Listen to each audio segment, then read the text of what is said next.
Seja bem-vindo em nosso meio, Senhor. E essa sua presença, Pai, esteja sobre o nosso meio, Senhor. Que o Senhor possa abençoar aqueles que estão chegando.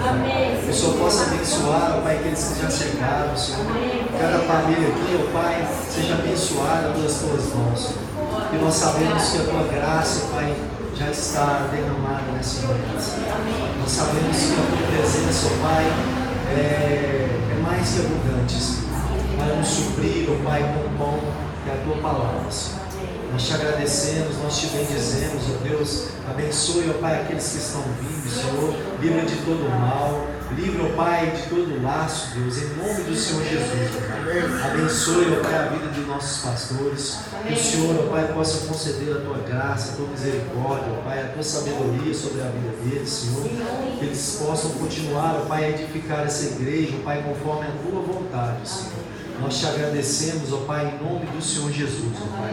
Abençoe, ó Deus, a ceia, Senhor, que nós preparamos aqui para o Senhor, ó Pai, com todo o coração, ó Deus, com toda a humildade, Senhor.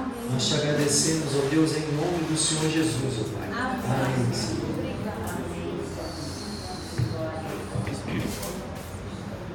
Cadê o pastor?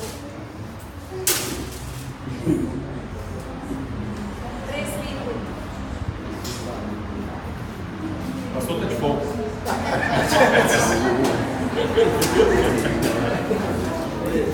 Tinha voltado para lá. Estou de folga. Eu estou de folga. Glória a Deus. Graças e paz, irmãos. Amém? Aleluia. Glória a Deus. Orar mais um pouquinho. Amém. Orar é sempre bom, né? Aleluia. Glória a Deus. Pai soberano, nós glorificamos ao Senhor nesta manhã, te bendizemos, te adoramos, te exaltamos, te rendemos, Deus, toda a honra, toda a glória, todo o louvor e toda a adoração. Que o seu nome seja glorificado, engrandecido, exaltado, aonde o seu nome, Deus, verdadeiramente, ó Deus, é convocado. Nós queremos pedir, Deus, que o Senhor nos dê sabedoria nesta manhã. Queremos pedir, Deus, a direção, Deus, para este culto. Pai, queremos pedir, Pai, que a Tua palavra nesta manhã seja o nosso alimento espiritual, Pai. Assim, Deus, como o alimento físico faz bem para o corpo, nós queremos pedir, Deus, que a Tua palavra seja o alimento para nos alimentar espiritualmente. Que o Senhor, Pai, através do Espírito Santo, Pai, venha, Deus, tocar em nossos corações nesta manhã. Deus, venha abrir os nossos olhos, o nosso entendimento, para nós compreendermos, Deus, qual é a Tua perfeita, boa e agradável vontade. Queremos, ó Deus, agradecer, Deus, por essas pessoas que aqui estão. Ó Deus, por cada família, ó Deus. Queremos agradecer por esse ministério, Deus. Queremos agradecer, Deus, pelas portas que o Senhor tem aberto ao Teu povo. Que nesta manhã, ó Deus, pessoas possam ser curadas, ó Pai, espiritualmente, fisicamente. Pai, que a direção deste culto, Pai, esteja, Deus, nas mãos do Senhor. Amém. Deus, que nós possamos ser, Deus, instrumentos usados pelo Senhor. Amém. Mas, Pai, que o Senhor venha dar a direção correta, Pai, para tudo que foi realizado aqui nesta manhã. Nós queremos pedir, Pai, nos abençoe, nos guarde, nos proteja e nos ensine. Em nome de Jesus Cristo. Amém. Amém. Amém. Amém. Quero convidar você a abrir a sua Bíblia, o seu tablet, o seu celular. Qualquer coisa que tiver a palavra do Senhor nesta manhã, eu gosto mais da Bíblia. Eu também. Papel, você viu? Eu gosto mais do papel. Amém, glória a Deus. Fique à vontade, meu irmão. Fique à vontade do jeito que você se sentir melhor. Amém. O presbítero está tecnológico, vocês estão vendo, né? Depois que casou, glória a Deus. As boas influências, você está feliz, Amém, amém, glória a Deus. casamento é bom. É uma bênção, é uma bênção. Se Deus disse que é bom, quem sou eu que questionar Deus? É Mateus capítulo 16, a partir do versículo 13. Esse texto é um texto que eu gosto muito dele. Mateus capítulo 16, a partir do verso 13.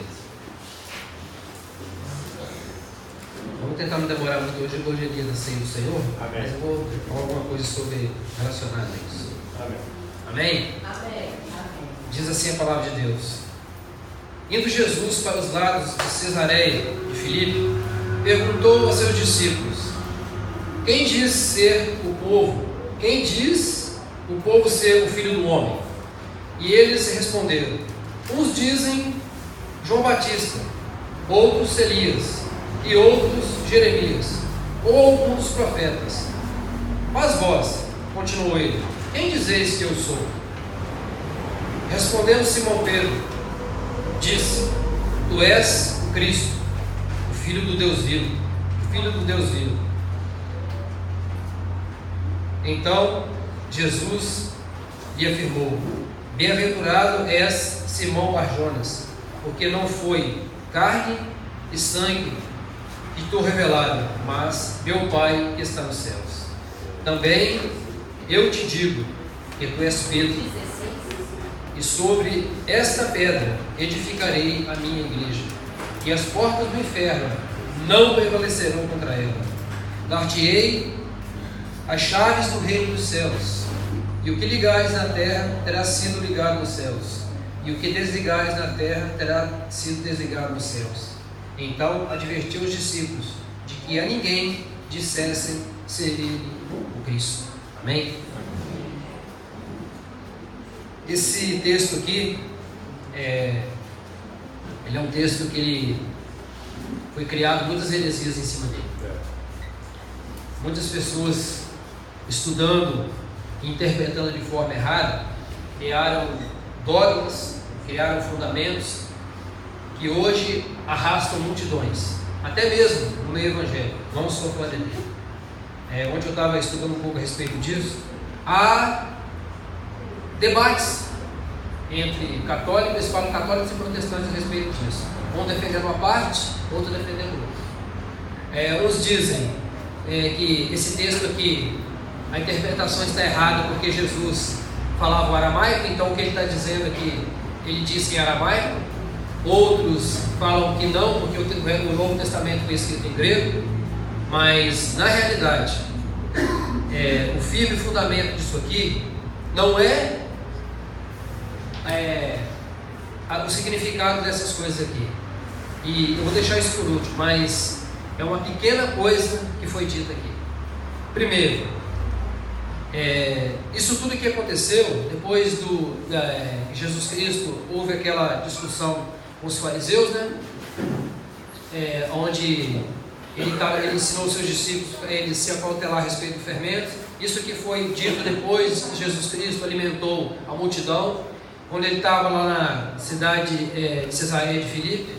Então ali, como houve muitos milagres, e tanto João Batista, quanto Elias, quanto Jeremias, como muitos profetas realizavam muitas dessas coisas, o povo achou que Jesus Cristo vinha nenhuma dessas pessoas.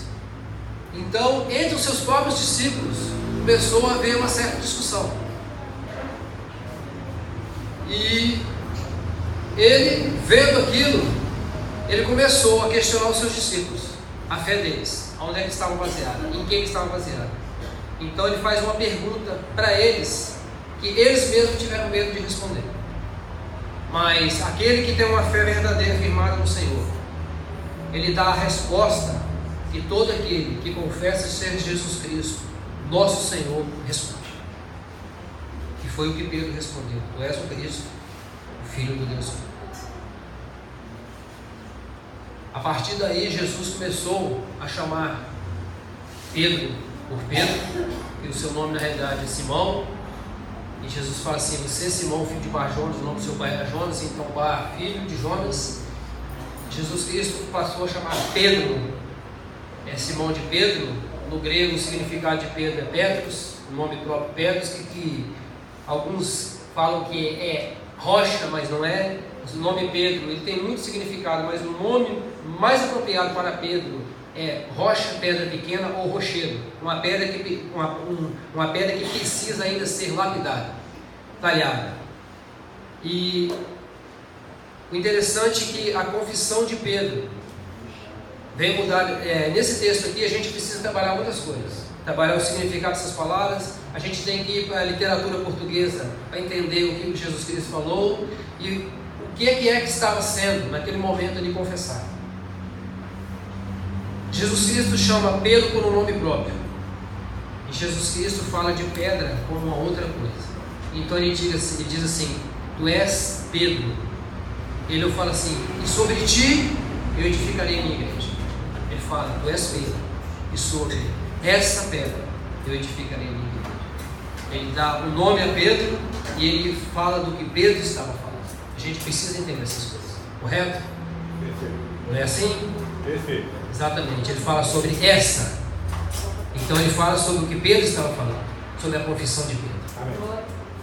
Amém? Mas interessante, amados, eu não vou demorar muito, eu não pretendo, mas eu fui tentar buscar essa pedra, sobre essa pedra edificarei a minha igreja. Então a Bíblia própria, ela se explica. Então nós vamos entender de que é que Jesus Cristo estava falando. Essa pedra que Jesus Cristo estava falando, e que em muitos lugares, em alguns versículos que nós vamos discorrer aqui, é chamada pedra angular. Eu fui ver e em 3 coisas eu vi o que é essa pedra angular.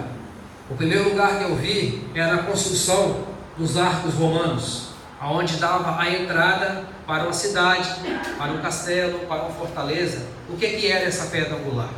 O arco romano, é porque eu não tenho como fazer o desenho aqui, mas ele era algo assim, ó, construído. E ele era todo construído de pedras. E quando chegava aqui no meio dele, tinha uma pedra. Ela era assim, mais ou menos, assim, assim e assim. E ela dava sustentação, desde essa pedra aqui até essa daqui, no meio. Era ela que sustentava isso daqui. Se tirasse ela, qualquer coisa que caísse em cima desse arco, ia desmoronar. Colocando essa pedra, qualquer coisa que vinha sobre ela, ela conseguia sustentar. Glória a Deus. Nas construções antigas, e eu creio também, eu vi um desenho, tanto nas pirâmides do Egito, ou como em qualquer outra construção, essa pedra angular, ela era colocada aqui embaixo, nessa esquina aqui, de 2 formas.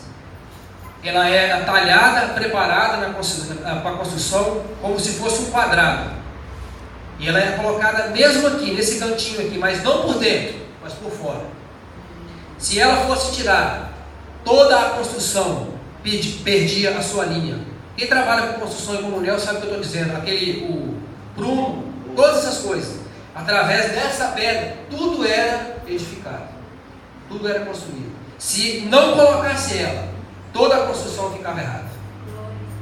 Uma outra forma que ela era construída, ela tinha como se fosse uma coluna, e chegava aqui, ela tinha um braço para cá, um braço para cá e um braço para cá. Isso te lembra alguma coisa?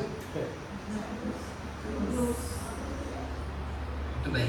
Então ela sustentava a parte de baixo, ela sustentava essa parte aqui, ela sustentava essa parte, ela sustentava aqui, aqui, aqui por cima. Ou seja, ela era tudo na construção. Você entende por que nós precisamos passar pela cruz? Aleluia. Você entende por que a nossa vida ela tem que estar fundamentada nisso aqui? Glória a Deus. Aleluia. Amém? Então agora vamos para a Bíblia. Alguém abre para mim aí a Bíblia. Vamos estudar um pouco de Bíblia. Igual na escola dominical que a gente fazia. Na igreja presbiteriana a gente fazia muito isso. Glória a Deus. Efésios capítulo 2, versículo 20 e 22. Alguém lê para a gente aí. Vamos ver o que Paulo está dizendo aos Efésios. Efésios capítulo 2, versículos 20 e 21. Edificados sobre o fundamento dos apóstolos e profetas, sendo Ele mesmo, Cristo Jesus, a pedra angular, no qual todo o edifício bem ajustado cresce para santuário dedicado ao Senhor, no qual também vós juntamente estáis sendo edificados para a habitação de Deus no Espírito. Amém? Aleluia. A gente pode continuar? Então significa que quando as pessoas falam assim, fundamento dos apóstolos, ou doutrina dos apóstolos, eles estão fundados em quem? Em Cristo. Em Cristo. Significa então que nós vamos além, né? Ou seja, nós temos um fundamento sólido, inabalável, imutável, confiável e eterno. Não precisa falar mais nada. Eterno. Eterno. Não há mudanças em Deus. É interessante que o que Paulo está falando aqui, amados, ele está falando mesmo sobre construção, sobre fundamento.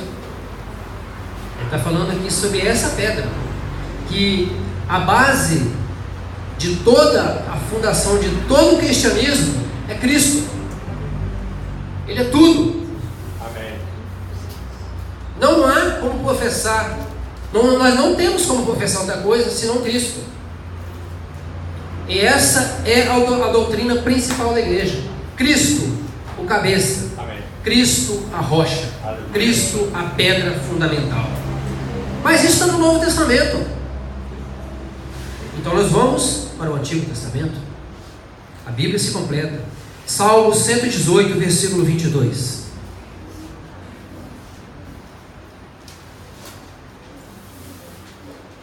E outra pessoa abre para mim Salmo 117, também versículo 22. A pedra que os edificadores rejeitaram tornou-se cabeça de espinho. Salmo 118, 22. Salmo 117, versículo 22. Não, 117 não tem 22 não. Ah, isso mesmo. Espera. É 118, 22. É 118, 22. Perdão, meu querido amados, é isso mesmo. Isaías capítulo 28, versículo 16.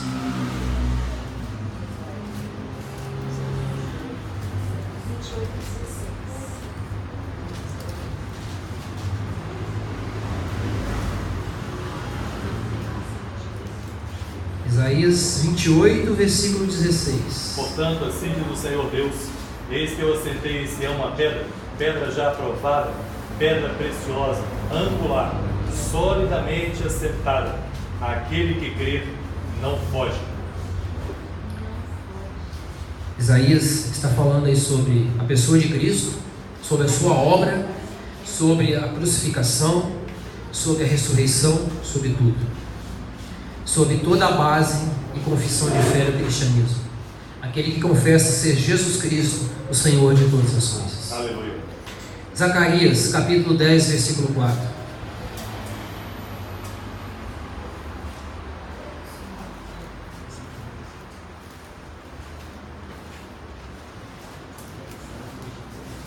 De Judá sairá a pedra angular, dele a estaca da tenda, dele o arco de guerra, dele sairão todos os chefes juntos. Amém? Aleluia. Então de quem é que Zacarias está falando aí? É, a pedra. O firme fundamento da igreja, aquele que é o cabeça, aquele que é tudo, aquele que dá toda a direção. Agora nós vamos para quem professou. Se ele disse e deixou escrito, nós não temos como questionar. Primeira carta de Pedro, capítulo 2, versículos 6 e 7.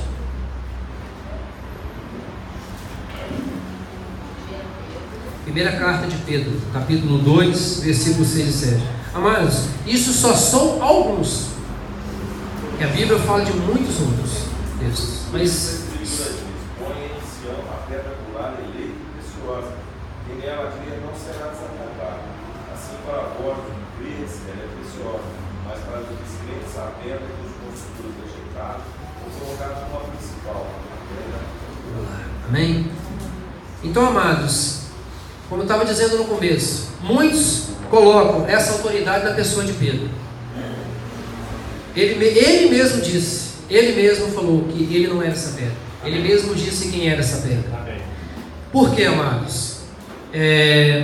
Logo adiante, depois de toda essa confissão, Pedro, ele vai até Jesus Cristo e fala algumas coisas. Vocês vão ver isso lá no versículo 21, quando eles estavam para entrar em Jerusalém. Pedro tentou persuadir o Senhor a não fazer isso. Já foi feita uma outra confissão aqui, né? Senhor, não faça isso. Mas nós bem sabemos que não era Pedro que estava ali. Então, como que Deus, o Senhor, pode colocar alguém como cabeça? E interessante, amado, que vocês não sabem. Um dos maiores fundamentos aonde essa doutrina que é edificada, e fala que Pedro é a pedra da igreja, diz que a pessoa que hoje substitui Pedro, Ele é infalível. Ele não falha. Não há falhas nele. Ontem eu estava escutando, eu estava saindo de uma reunião e tinha uma autoridade da Igreja Católica no meio de nós, um rapaz que tem contato com a CCBD, essas coisas, ele estava dizendo que a excomunhão da igreja condena o inferno. E o meu questionamento para ele foi: quem tem autoridade para condenar e absolver? Aí ele disse: Deus e o Papa. Eu disse: não, Deus. Apenas. Somente. Nenhum de nós. E aí eu, enquanto o senhor falava, eu pensei, eu deixei de falar algo importante. A excomunhão não condena o excomungado, condena o excomungador. Porque você não está permitindo que alguém, por um erro que também pode ser passível de você cometer, de cumprir a obrigação de estar em comunhão. É verdade. É, perfeito. Então, amados, É bom que tem uns crentes nessa igreja, né? Isso. Aleluia, né? Aleluia, tem crente nessa igreja, aleluia, né? eu Glória a Deus. glorifico a Deus por isso. Amém. Entendeu? E assim, o interessante, amados, não é falando sobre liderança ou condenando liderança nenhuma, mas quando você lidera algumas coisas, a base fundamental da liderança, da doutrina de uma igreja, ela tem que ser Cristo como cabeça e não o homem. É verdade. Somente isso. Cristo é o cabeça de toda a igreja. Amém. Sem Cristo, nada podemos fazer. Por quê? Ele é o caminho, Ele é o advogado, Ele é o mediador, Ele que morreu por nós, Ele que nos deu vida eterna. Então, a base sólida de uma igreja tem que estar fundamentada em Cristo. Então, queridos, mas diante de tudo isso, diante de tudo que a Bíblia fala sobre Jesus Cristo, nós sabemos uma coisa, amado, que nós não podemos perder é essa confissão de fé. Tu és o Cristo, o Filho de Deus vivo. Porque Jesus Cristo disse em Mateus capítulo 10, você pode conferir lá, Mateus capítulo 10, versículo 32 e 33, vamos lá.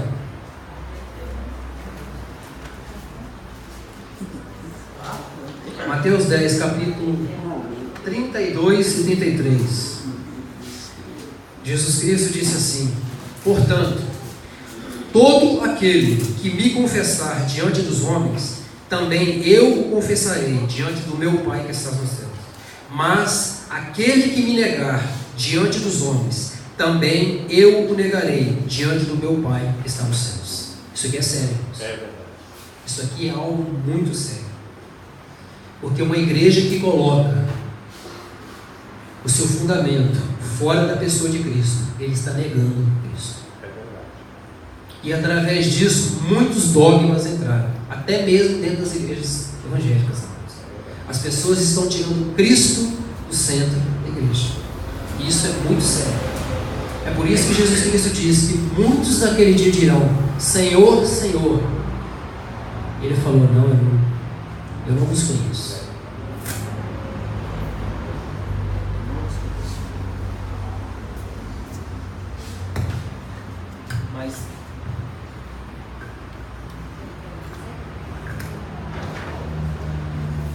Mas é sobre essa confissão aqui, amados. Eu estou falando sobre essa confissão de Pedro. Porque depois disso, Pedro, ele tentou persuadir Jesus, ele foi repreendido, ele negou o Senhor Jesus. Eu estava estudando sobre isso. Isso aqui tem algo a ver com aquela palavra sobre o que o Senhor fala: ouve Deus, ó Israel. Isso é tudo lá nos ensinos judaicos. Essa confissão que Jesus foi até Pedro e pediu a ele: Pedro, tu me amas? Isso tudo tem relacionado aos ensinos judaicos. Então, amados, através dessa confissão, Deus, ele não desiste do homem. Aleluia. Foi por isso que o Senhor foi atrás de Pedro, porque ele confessou ser Jesus Cristo, o Filho de Deus, Cristo, o fundamento da igreja. Amém. É por isso que Deus não desiste de um pecador. E é isso que eu gostaria que vocês ficassem com isso. Porque nós sabemos, nós entendemos que Cristo é a pedra angular da igreja. Mas essa confissão, nessa confissão que nós temos que nos basear. Tu és o Cristo, o Filho de Deus vivo. E sobre esta confissão, toda a igreja, todo edifício, toda vida, todo casamento, uma vida cristã, ela é edificada e fundamentada. Aleluia. E esse alicerce, ele dá alinhamento a todo edifício bem edificado. Glória. Amém? Amém. Então, querido, Aleluia. a nossa confissão de fé é essa: Tu és o Cristo, o Filho de Deus vivo. E essa fé, ela nos alimenta a cada dia. Amém. Amém? Amém. Vamos louvar e glorificar o nome do Senhor. Aleluia. Amém?